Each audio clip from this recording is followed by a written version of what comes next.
जय श्री कृष्ण दोस्तों परम पूज्य संतों और आचार्यों के श्री चरणों में वंदन।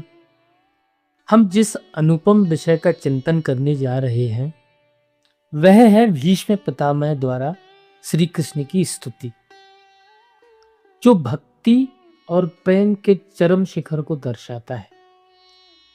यह वह क्षण है जब पितामह भीष्म सरसैया पर लेटे हुए हैं और उनके सन्मुख स्वयं परम ब्रह्म अखिल कोटि ब्रह्मांड नायक श्री कृष्ण खड़े हैं। हमने अभी तक चिंतन किया कि पितामह ने धर्म का साधन ठीक प्रकार से किया। इस ठीक प्रकार का सार यही था कि उन्होंने जो भी किया वह केवल परमार्थ के लिए किया, और परमार्थ है भगवान की प्रसन्नता। अब आगे कथा में वह परमार्थ सिद्ध हो रहा है। दोस्तों, पितामह की स्तुति बताती है कि जब जीव की बुद्धि मति निष्काम हो जाती है, जब वह प्रभु से प्रभु के अतिरिक्त और कुछ नहीं चाहता, तब भगवान अपना वास्तविक माधुर्य स्वरूप प्रकट करते हैं। याद रखिए, प्रभु के पास हम जब तक मांगने जाते हैं तब तक वे दाता बने रहते हैं। एक दाता और याचक का संबंध होता है हमारे और प्रभु के बीच में। लेकिन जिस क्षण जीव यानी हम अपनी झोली खाली करके भगवान से कहते हैं कि हे प्रभु, आपसे आपकी कृपा नहीं चाहिए, आपकी ऐश्वर्य नहीं चाहिए, आपका सुख साधन कुछ नहीं चाहिए, मुझे केवल आप चाहिए, उस क्षण प्रभु याचक बन जाते हैं, उस क्षण भगवान याचक बन जाते हैं।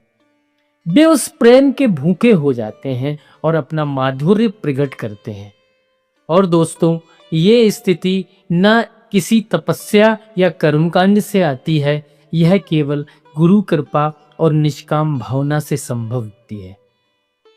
पितामह भीष्म की जो निष्काम मति थी, उसका फल उन्हें श्री कृष्ण के माधुर्य दर्शन के रूप में प्राप्त हुआ। उन्होंने श्री कृष्ण के श्री अंग लक्ष्मी रूप को देखा। कौन से रूप को देखा? भगवान के अंग लक्ष्मी रूप को देखा। शास्त्रों में अनेक लक्ष्मियों का वर्णन है, जिनमें धन लक्ष्मी, ऐश्वर्य लक्ष्मी, राज लक्ष्मी, पर इन सब से सर्वश्रेष्ठ है भगवान की श्री अंग लक्ष्मी। यह प्रभु का अनुपम रूप है, जो स्वयं समस्त ऐश्वर्यों को धारण करता है और जो जीव को समस्त दुखों से मुक्त कर देता है। श्री कृष्ण का रूप प्रेम और रस का विग्रह है। संत कहते हैं कि ब्रह्म सुख यानी मोक्ष की तुलना में निकुंज रस यानी भगवान का माधुर्य प्रेम अधिक श्रेष्ठ है। इस भाव को हम एक छोटी सी कथा के माध्यम से समझेंगे। बहुत समय पहले की बात है। एक महान राजा ने अपने राज्य में दो सबसे कीमती और दुर्लभ वस्तुएं रखी थी, जिन्हें वह केवल अपने परम भक्तों को ही देता था। पहली वस्तु थी मोक्ष का मोती। यह इतना चमकदार था कि इसे धारण करते ही व्यक्ति को संसार के सारे दुख, चिंताएं और बंधन नष्ट हो जाते थे। इसे पाकर कोई भी व्यक्ति परम शांति और स्वरूपानंद यानी ब्रह्म सुख में स्थित हो जाता था। और दूसरी वस्तु थी प्रेम का हीरा। यह हीरा देखने में साधारण था, पर इसकी विशेषता यह थी कि इसे पाते ही व्यक्ति राजा के सबसे निकट पहुंच जाता था। यह हीरा व्यक्ति को राजा के साथ खेलने, उनके साथ हंसने और उनके राजसी भोगों में शामिल होने का अधिकार देता था। दोस्तों, एक दिन राजा के दो प्रिय सेवक, एक का नाम था ज्ञानेश्वर और दूसरे का नाम था प्रेमानंद, राजा के पास पहुंचे। ज्ञानेश्वर ने कहा कि हे राजन, मुझे मोक्ष की कामना है, ताकि मैं इन नश्वर दुखों से मुक्त हो जाऊं और शाश्वत आनंद पा सकूं। राजा ने उन्हें मोक्ष का मोती दिया और ज्ञानी सेवक मोतियों की चमक में परम शांति पाकर राजा से दूर अपने एकांत कक्ष में अपने स्वरूपानंद में लीन हो गया। अब उसे किसी बाहरी वस्तु की आवश्यकता नहीं थी, वह मुक्त हो गया था। और दूसरा भक्त जो प्रेमानंद था, वो गया राजा के पास और बोला कि हे राजन, मुझे मोक्ष या शांति की कोई इच्छा नहीं है, मुझे बस आपकी निकटता चाहिए, मैं आपके साथ रहना चाहता हूं, मैं आपके साथ हंसना चाहता हूं और आपके प्रेम रस का अनुभव करना चाहता हूं। राजा मुस्कुराया और प्रेमानंद को प्रेम का हीरा दे दिया।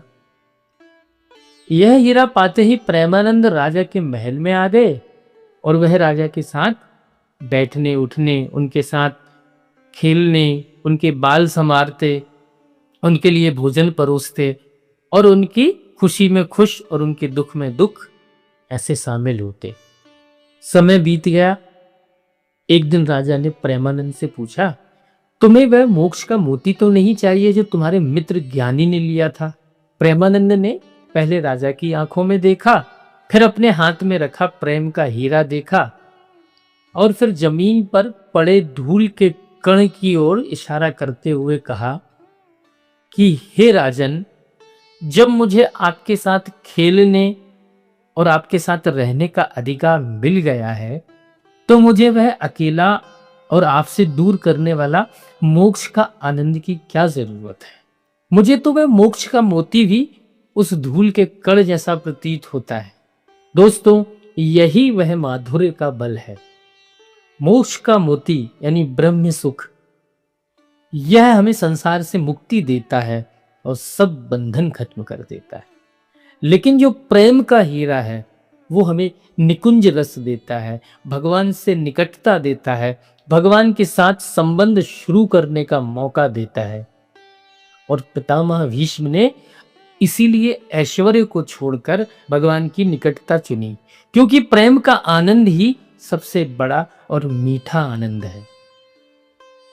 पितामह भीष्म उस माधुर्य स्वरूप का वर्णन करते हुए कहते हैं, त्रिभुवन कमनीयम, यानी तीनों लोकों में सबसे सुंदर शोभा धाम।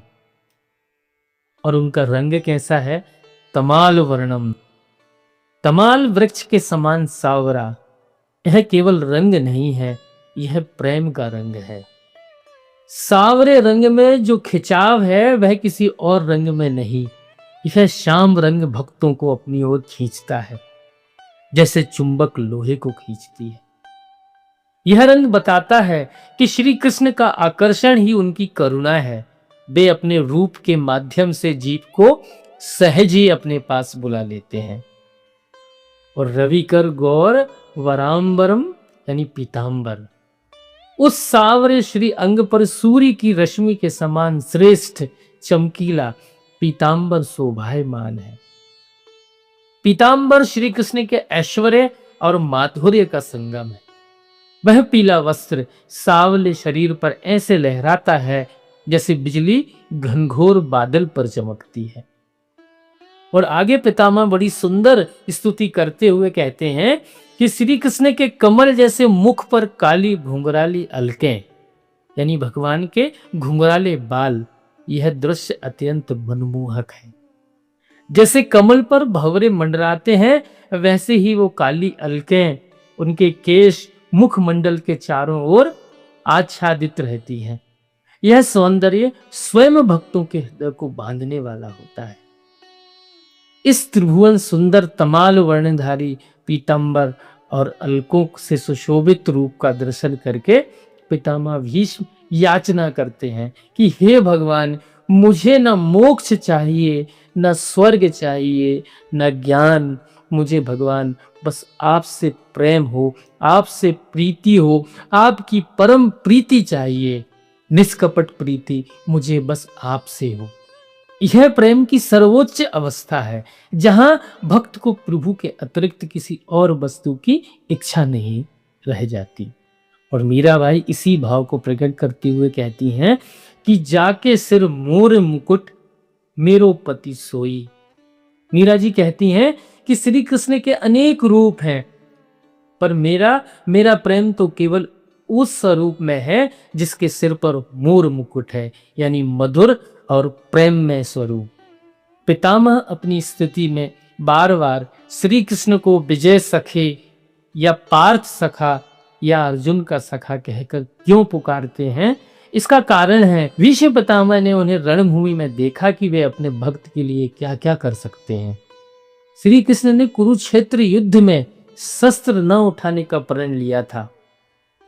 पितामह ने देखा कि जब उनके भक्त अर्जुन पर संकट आया, जब भीष्म ने उन्हें चुनौती दी, तो श्री कृष्ण ने अपने भक्त के मान की रक्षा के लिए तत्काल अपना नियम तोड़ दिया। अपना मान टले टल जाए, भक्त का मान न टलते देखा, यह केवल प्रेम में संभव है। पितामह कहते हैं कि जब श्री कृष्ण कौरव और पांडव सेना के बीच में अर्जुन के कहने पर आए, तभी उन्होंने कौरव सेना को देखकर उसकी आयु हर ली।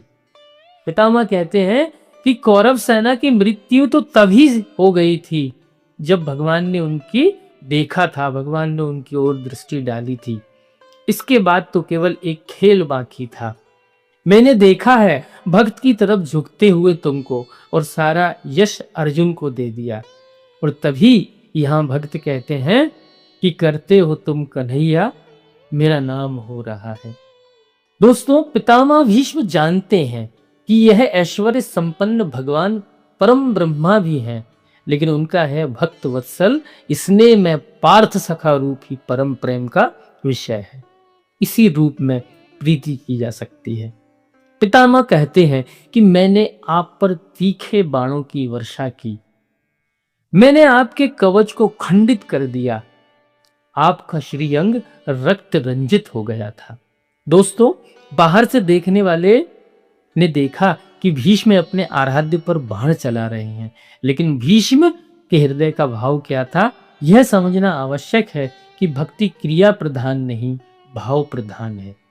जैसे भक्त कर्माबाई की कथा में कर्माबाई ने जगन्नाथ जी को जूठे दातून से हिलाई हुई खिचड़ी खिलाई, और जब किसी साधु ने इस अनाचार पर आपत्ति की तो जगन्नाथ जी ने उल्टे साधु को ही डांटा। अरे, भगवान ने कहा हमारे और हमारे भक्त के बीच में आने वाले तुम कौन होते हो? भगवान यह नहीं देखते कि वस्तु क्या है, चाहे वह बाण हो या जूठे दातून, वे देखते हैं कि भाव क्या है।